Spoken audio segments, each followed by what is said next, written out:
mañana te acompañamos por Radio Capital FM 91.3. Como lo adelantábamos ayer y hoy con Carlitos, se firmó un convenio con la Unión Europea en conjunto a el Mercosur y queremos saber un poco de economía, porque nosotros tenemos muchas preguntas y no tenemos respuesta, y qué mejor para eso que tener a un profesional de la economía del otro lado. Vamos a darnos el lujo de hablar ahora con el economista Julio César Gambina. Él es justamente economista y profesor universitario argentino especializado en economía política y economía mundial. Julio, muy buenos días. Marco Fleming te saluda y Carlos Martín, bienvenido a Nada que Decir. ¿Qué tal? Buen día, un gusto, ¿cómo están?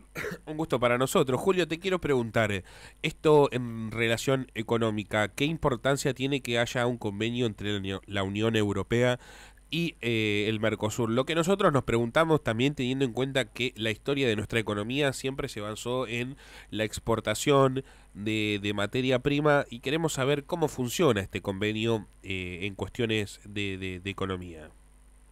Bueno, el tema de las relaciones Europa-América Latina tiene una larga historia. De hecho, el convenio está suscrito en el año 2019, no está ratificado por muchos países de Europa ni de América Latina, y el tema central, de alguna manera, es lo que planteas en la pregunta.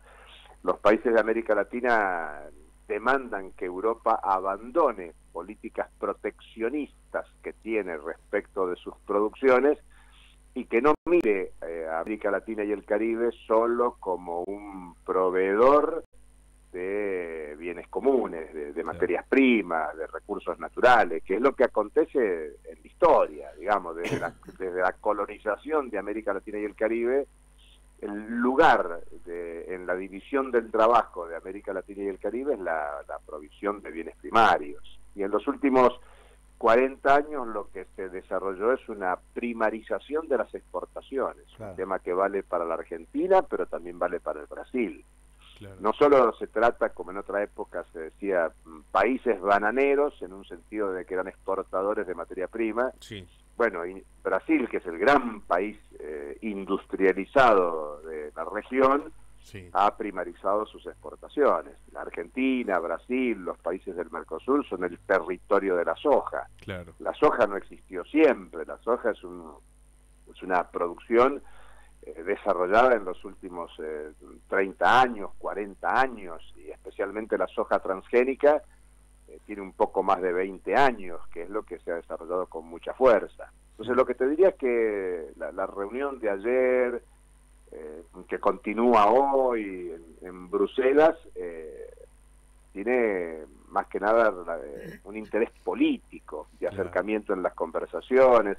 En rigor es una cumbre entre la Unión Europea y la CELAC, la Comunidad de Estados Latinoamericanos y del Caribe, donde los problemas hoy son muy distintos. Por ejemplo, ayer hubo, como siempre que hay estas cumbres, una cumbre popular, una cumbre crítica de movimientos sociales populares de Europa y movimientos sociales populares de América Latina y el Caribe, que hacen una cumbre alternativa. Por ejemplo, ayer hubo una sesión especial donde me tocó participar a propósito de la deuda y especialmente de la relación con el Fondo Monetario Internacional, y había mucho interés en escuchar lo que acontece con Argentina. Y una pregunta, por ejemplo, que hubo es, bueno, ¿cómo viene avanzando la legislación que proteja a los países endeudados sobre la presión que ejercen los acreedores externos, especialmente fondos buitres?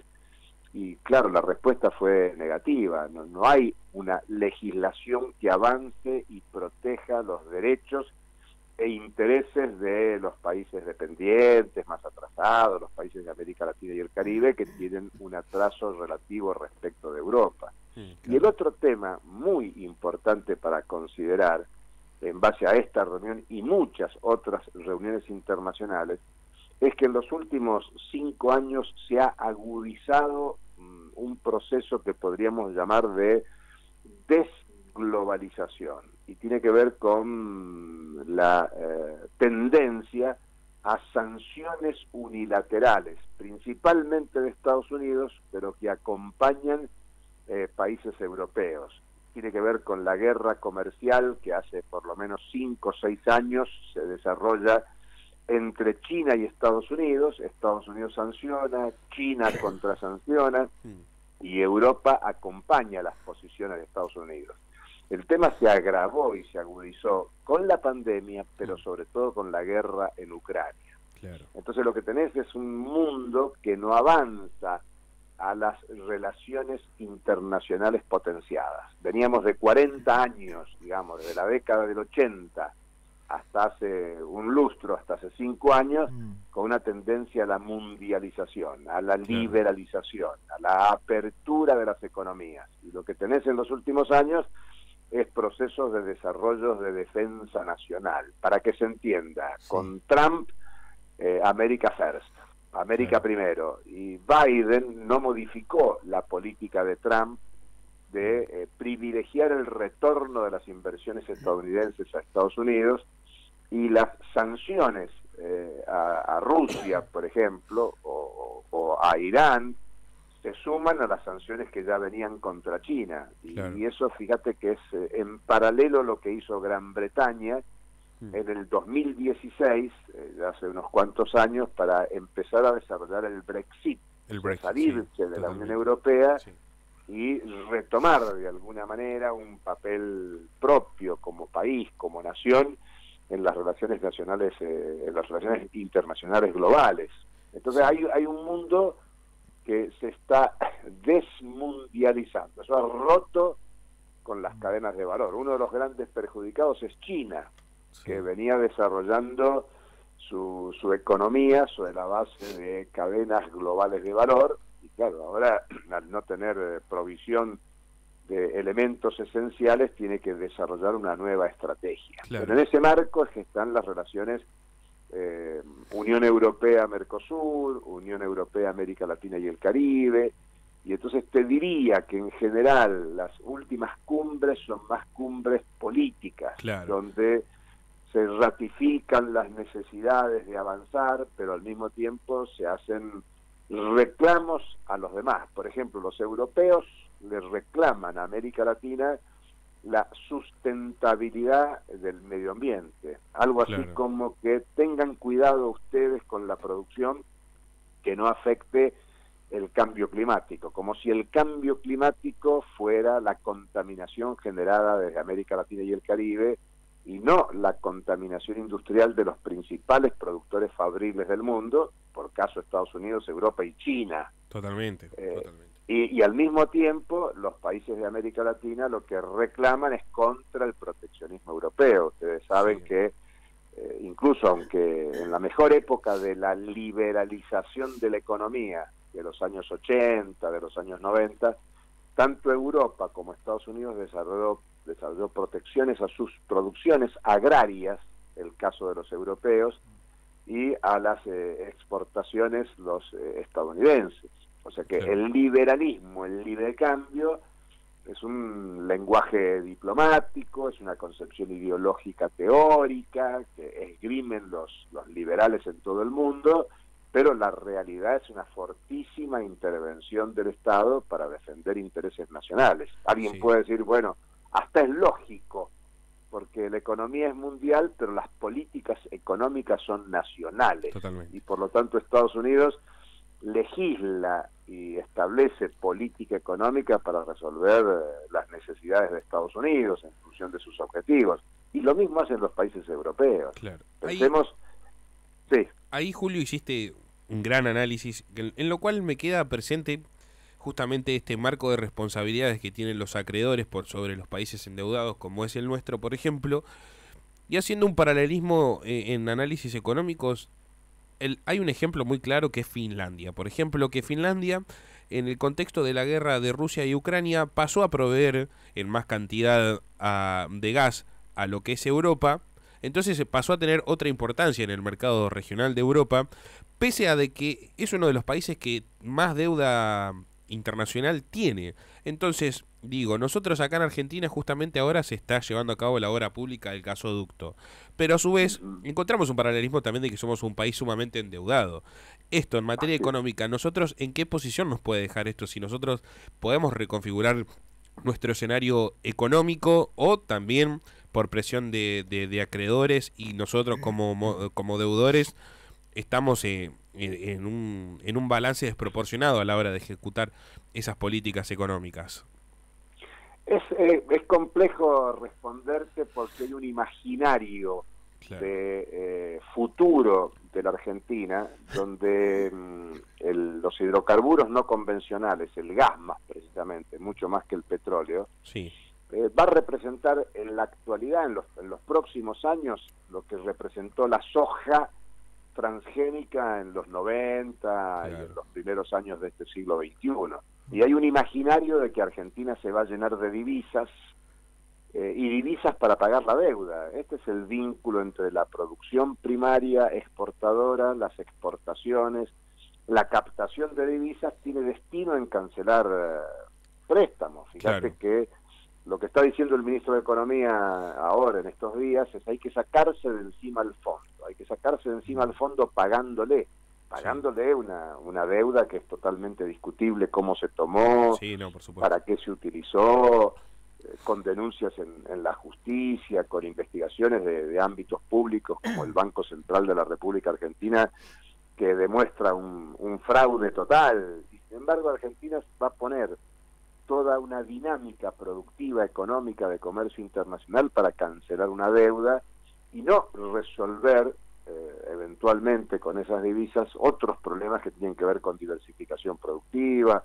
resolución de problemas socioeconómicos que son muy graves en la Argentina, desde la pobreza, el empleo, la baja de la productividad, necesidad de investigación, sin tener en cuenta la crítica que hay de movimientos ambientales, del impacto negativo que sobre la naturaleza tiene la tecnología de la fractura hidráulica, que es el elemento clave para que haya fractura de la roca en el subsuelo y extracción del gas y del petróleo, claro. Un tema del que muy poco se habla en la Argentina. Ahora son todos festejos por el gas que se saca, el gas que se manda por la cañería, con destino de exportación y divisas a conseguir. Digamos que la situación de Argentina y de los países de América Latina es que es complicada en materia de deuda, siendo que el tema de la deuda, si lo mirás desde la economía mundial, los países más endeudados son los grandes países capitalistas desarrollados. Claro.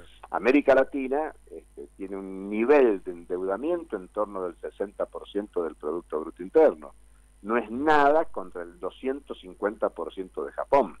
No es nada contra el 140% de Estados Unidos. Claro. No es nada con niveles del 150 al 250% de algunos países europeos. Pero el problema no es el porcentaje de deuda, sino quién pone las condiciones del endeudamiento y de la cancelación de la deuda, que son los países que dominan el Fondo Monetario Internacional, y el Fondo Monetario Internacional como cabeza del sistema deuda y del sistema financiero mundial. El único que tiene poder de veto en el Fondo Monetario es Estados Unidos. No porque esté permitido en los estatutos, pero tiene una cantidad de votos que sin el voto de Estados Unidos nada se puede aprobar en el directorio del fondo. Entiendo. Por eso es que se dice que el préstamo del 2018 fue otorgado directamente por Trump al gobierno Macri, y desde ese voto estratégico de Estados Unidos es que el directorio del Fondo Monetario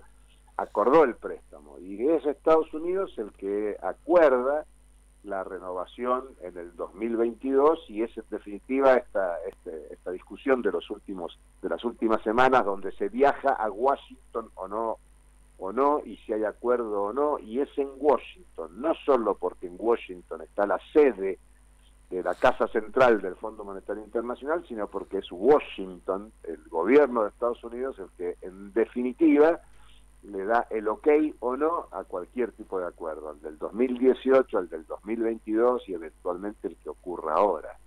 Por eso me da la impresión que en esto de las relaciones internacionales, sea Europa, sea Estados Unidos, sea quien sea, hay una relación asimétrica entre totalmente los países. En el caso europeo y América Latina, por ejemplo, ayer un ministro paraguayo planteando la necesidad de levantar un muro en la frontera argentino-paraguaya. Sí, una ridiculez. Tenés que plantear Paraguay y Argentina son miembros originarios del Mercosur, es una convergencia de políticas, es una articulación productiva, es pensar políticas compartidas, pero si hay un territorio que no tiene políticas compartidas, ese es América Latina y el Caribe. Claro, por eso la importancia, en todo caso, si alguna importancia tiene la reunión de ayer u otras, es el caso de la CELAC, que por primera vez los países de América Latina y el Caribe, sin Estados Unidos y sin Canadá, se animan a un diálogo político compartido y a avanzar en relaciones mutuas. Pero América Latina y el Caribe están muy lejos de tener políticas unificadas. Julio, Carlos Martín te habla. Mi pregunta está relacionada a que Europa ha invertido en la guerra unos 90.000 millones de dólares y calculan que más o menos tiene que invertir en el tema de la CELAC no menos de la mitad, ¿no es cierto? Unos 50.000 millones de dólares en Latinoamérica para reservarse lo que es los futuros bienes que ellos quieren recibir de acá de América Latina y el Caribe, ¿no es cierto? Sí. O sea que ellos están como queriendo asegurarse para adelante si esta guerra de Ucrania va más allá del tiempo de lo que creen ellos, que estiman que va a ser un año más, pero puede llegar a estirarse un poco más. Eso por un lado. Y por el otro lado quería que me digas quiénes son los acreedores de Estados Unidos, que debe 34.7 trillones de dólares, de Japón, que tiene el 140% del PBI endeudado, y todos los países poderosos tienen deuda. ¿A quién le deben? Bueno, mirá, empiezo por ahí, uno de los grandes tenedores de la deuda pública estadounidense es China. Sí. China es uno de los países que más ha acumulado bonos del Tesoro estadounidense y en los últimos años los viene liquidando. Hay que pensar que los países están empezando a acumular reservas en minerales, en oro principalmente, intentando cambiar sus tenencias en títulos, porque el imaginario de los últimos años es la tendencia al debilitamiento del dólar y a los activos constituidos en dólares. Digamos, es un tema de enorme complejidad. La deuda es constitutiva del orden económico contemporáneo, de la modernización, del capitalismo. La deuda en sí mismo no es un tema malo. El tema de la deuda es en qué tenés invertida la deuda. Si Argentina hubiese tomado deuda con el Fondo Monetario Internacional y lo hubiese desarrollado en inversiones para el crecimiento de la productividad del trabajo, bueno, otro gallo cantaría. Claro. Lo que pasa es que, como demuestra el Banco Central, se utilizó para salida de capitales al exterior, sean remesas de utilidades, sean cancelaciones de deudas atrasadas, o sea, constitución de activos en el extranjero. El dato que presenta el INDEC de la posición externa de la Argentina, que muy pocos lo difunden o lo discuten, sí, es que Argentina es un país acreedor en el sistema mundial. O sea, hay más plata de argentinos en el exterior que al revés. Tenemos unos 370.000 millones de dólares fuera del país. De privados solamente estamos hablando de unos 245.000 millones de dólares. Sí. Por eso cuando se dice que no hay dólares en la Argentina no es verdad. Los dólares son de argentinos. Pero afuera. Pero fuera. Claro, 430.000 millones de dólares relevó fuera, el INDEC. Bueno, fuera puede decir también en lo que se llama en el colchón, en las cajas de seguridad, porque como es un dinero que no está en el circuito financiero, se considera un activo externo, así como vos podés tener un departamento en Miami, bueno, tener de 100.000 dólares, $1 millón, 10 millones de dólares en una caja de seguridad, también supone un activo en el exterior. ¿Sabés qué estaba pensando, Julio? Discúlpame este atrevimiento, sí, ¿no? 430.000 millones de dólares son 430.000 metros cuadrados de plata. Sí. ¿Dónde la tienen? Bueno, por eso te digo, primero, hay mucho, no te olvides que acá vos podés cruzar el charco, en una hora estás en Colonia, en barco, y podés ir a cualquier banco uruguayo y depositarlo. O sea Sí. que lugares para guardar tenés cantidades, eso no, aparte es la realidad, eso existe. Claro, el Banco Central lo que hace es estimar esos recursos, pero te está mostrando que Argentina es un país donde hay una cultura de la fuga de capital. Claro. ¿No? Cuando se dice que hay una cultura por el dólar, no es que haya cultura por el dólar. Lo que pasa es que los que acumulan excedente en la Argentina es que lo acumulan afuera del país. Pero bueno, eso era por la segunda, ya me olvidé cuál era la primera. La primera era que la inversión que van a hacer Sí, la inversión en Latinoamérica europea, bueno, y el Caribe lo claro. calculan en la mitad de lo que pusieron en la guerra Bueno, de lo que pasa Ucrania. es que Europa es de los principales inversores tradicionales en América Latina y el Caribe. Sí, Vos pensás que la colonización fue española, portuguesa, holandesa, francesa, y por lo tanto primero llegaron al territorio los europeos, y eso nunca dejó de continuar. La gran novedad del último tiempo es la intervención de China. China viene creciendo en las relaciones comerciales, en las inversiones económicas, en el financiamiento de los países, pero Europa tiene una posición tradicional y está asociado a los negocios, las ganancias de esas empresas. Acaba de sacar un informe, la CEPAL, sobre las inversiones externas de América Latina, y bueno, por primera vez en 10 años las inversiones externas crecen en América Latina en el año 2022. O sea, hay una recuperación de la de inversión. la atracción de inversiones externas, principalmente de Brasil, segundo de México, aparece Chile y Colombia, Argentina aparece en quinto lugar, más retrasada, pero Argentina creciendo de manera muy importante en la reducción de inversiones externas directas. Sí. Yo te diría que son negocios, y lo de la guerra es un balazo en el pie de la propia Europa, porque Claro. ha reemplazado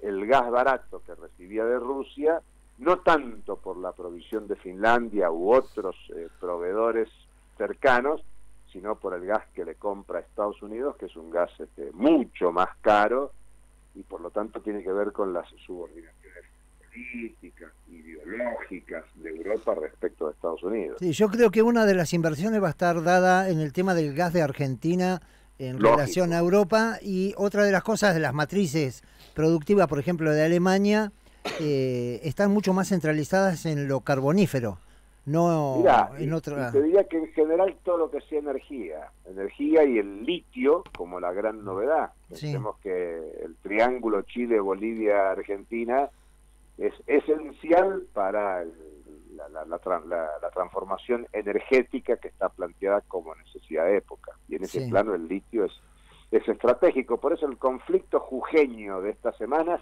son claves. Asociado a negocios esenciales en el sistema mundial. Sí, sí. Agregá el triángulo a Formosa, acordate. Bueno, pero es parte, te entiendo el comentario, Sí. pero es parte del país. Claro. Una de las cosas que me llama la atención es que están actuando más por temor que por otra cosa, por prevención vendría para mi criterio, ¿no? Europa. Y hay otro miedo, que lo he hablado con algunos amigos que viven allá, que es el cambio del patrón económico. Así como Estados Unidos relevó después de la Segunda Guerra Mundial el patrón oro, lo llevó al patrón dólar, ahora como se permiten las 5 monedas dentro de lo que es la canasta de monedas para hacer los grandes negocios a nivel internacional, nosotros venimos hablando acá hace 4 o 5 meses de que hay que prestarle especial atención al tema del yuan, a las rupias, a la plata de hindú, que es nuestro principal comprador, a pesar de lo que digan los demás, el que más nos compra es India, y ha llevado a una clase media a casi 100 millones de hindúes, y estas cuestiones empiezan a pesar. Yo lo vi muy piola el pensamiento de Massa en involucrar dentro de lo que es el pago de deuda la plata china, ¿no? El yuan. Sí, lo que pasa es que, como bien señalaste, desde que el Fondo Monetario acepta al yuan como una de las 5 monedas que valorizan los derechos especiales de giro, sí. Chau, se regularizó, se normalizó, digamos, no hay ningún prurito al respecto. El yuan se ha mundializado y Claro. quien lo mundializa es precisamente el Fondo Monetario. O sea que el Fondo Monetario... Con la aceptación No, de Argentina, ¿no? Porque es la primera No, no, operación. Sí, pero no es por Argentina.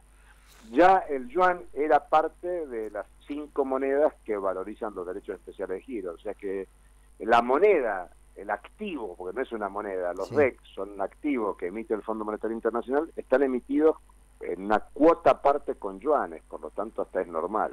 Claro. Y los tengo que dejar porque entro a clase a las 9.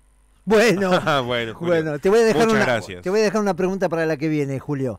Dale, dale. Pensá bien, ¿eh? ¿Estás de acuerdo con la ley de entidades financieras? ¿Qué te parece?